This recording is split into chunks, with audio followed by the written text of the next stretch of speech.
부동산 정보를 여러분께 안내해드리는 채널 부동산 가영입니다.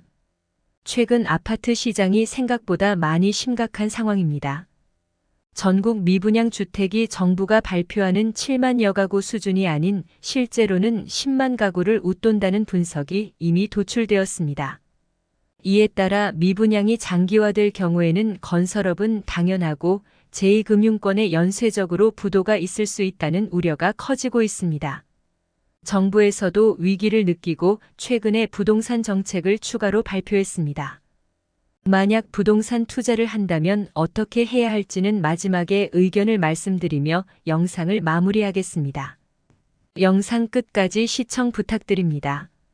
정부가 직접 발표하는 미분양 통계는 2023년 현재 7만 1000가구 수준입니다.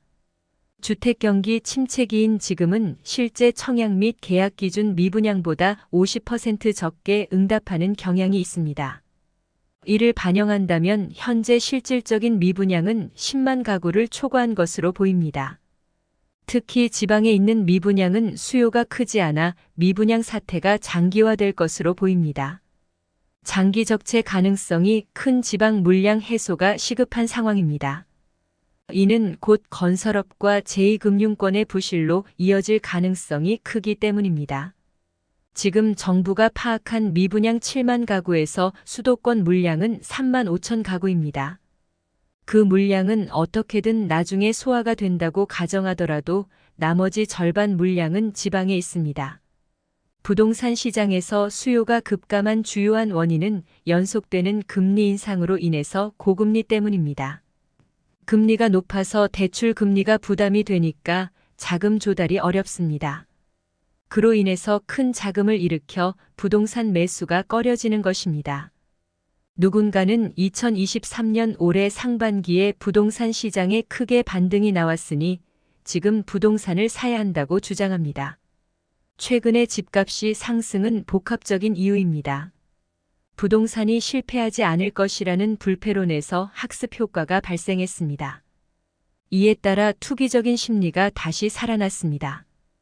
2024년 내년에 금리가 다시 하락할 것이기 때문에 대출이 원활해지고 자금 공급이 좋아질 것이라는 전망입니다.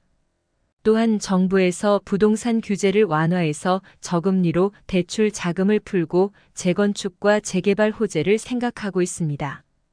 그런데 이것을 완전히 맹신하고 따라타면 큰일 날 수도 있습니다. 지금 대한민국의 경제 상황은 정말로 심각한 수준입니다. 당시보다 가계부채가 심각하게 높습니다. 우리나라의 가계부채가 국내 총생산 GDP를 웃도는 규모로 가파르게 불어나면서 비교 가능한 26개 국가들 중에서 최고 증가율을 기록했습니다. 한국의 국내 총생산 GDP 대비 가계부채 비율은 지난해 108%를 기록했습니다. 저금리를 시작으로 주택담보대출이 많이 늘어난 영향이 큰 것으로 보입니다. 대량으로 주택담보대출이 이뤄지는 우리나라 특유의 주택구입 시스템과 맞물린 것이며 이것은 큰 시한폭탄과도 같습니다.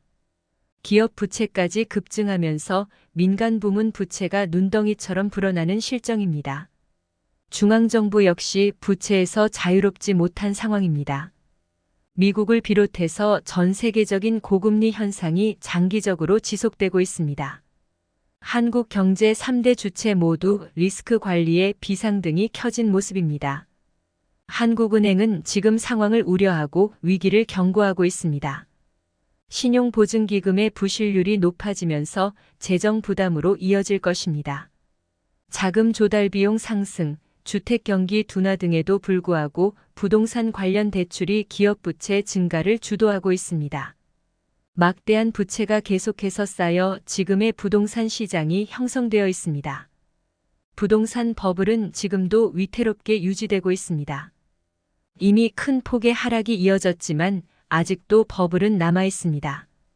앞으로도 당분간 아파트를 비롯해 상가 부동산에 자금을 투기한 영끌족들은 고통이 지속될 것입니다.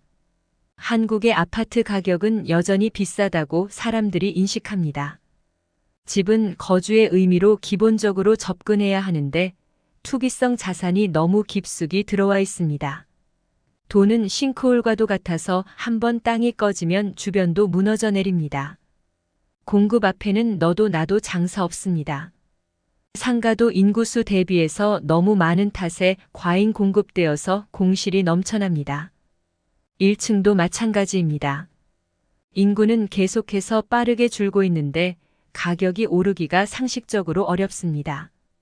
원자재 값이 올라서 아파트 상가 분양 가격이 오른다고 합니다. 그런데 결국 그 가격에 받아줄 사람이 없습니다. 결국 공실이 발생하고 가격이 폭락하는 악순환이 반복됩니다. 이미 살만한 사람들은 전부 사서 물려있는 상황입니다. 앞으로는 당분간 몇 년 동안 부동산 말만 들어도 고개를 흔드는 꼴이 날 것입니다. 노후에 임대료 받으면 그만이라고 생각한 사람들이 많습니다. 고점에 아파트와 상가를 산 사람들이 만족할 만큼 임차인 구경이 가능할지 의문입니다. 한숨과 후회가 가득한 지금이 상황에서 앞으로 더 나아질 것으로 보긴 어렵습니다. 인구가 줄어들고 경제 활동하는 사람은 없어집니다. 노인들이 지금의 부동산 아파트 상가를 매수해서 가격을 부양해주기 어렵습니다. 이제 과거와 같은 부동산 시장은 끝났습니다.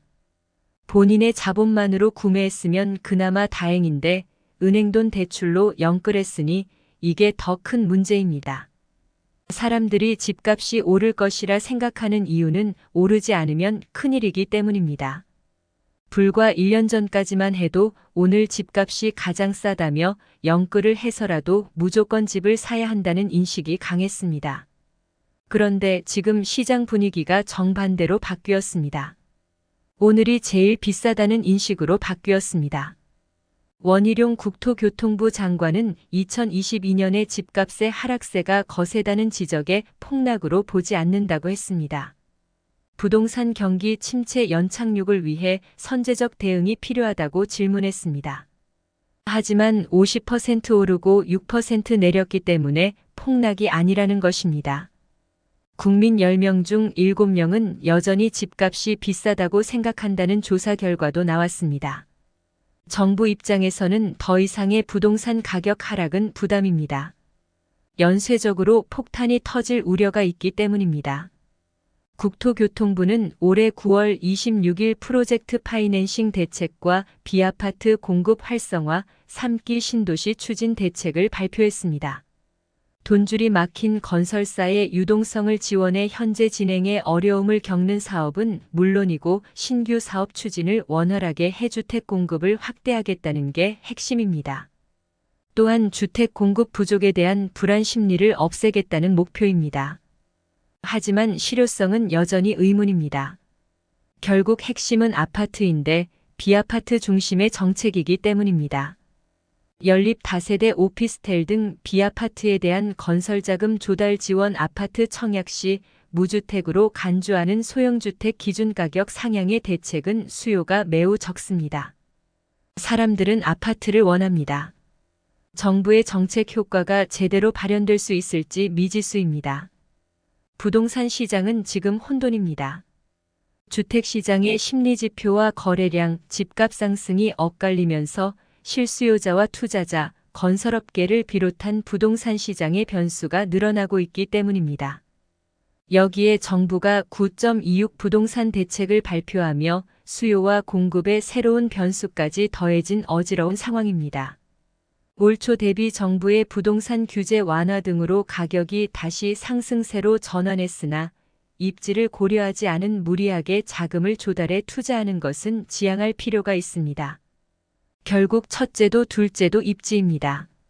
지금 사람이 가장 몰리고 앞으로도 몰릴 입지만 관심을 가져야 합니다. 무리하게 자금을 조달할 경우 고금리로 어려움을 겪게 되고 입지를 고려하지 않으면 가격 하락 여지가 있기 때문입니다. 결국 좋은 입지에 수요가 많은 신축 아파트가 대체로 투자의 위험성이 크지 않기 때문입니다. 언제 집을 사야 한다기보다 어떤 집을 사는지가 더 중요합니다. 제 영상을 참고하셔서 부동산에 있어서 도움이 되었으면 좋겠습니다. 오늘은 여기까지입니다. 영상 시청해 주셔서 감사합니다. 영상이 도움이 되었으면 좋아요와 구독 부탁드립니다. 감사합니다.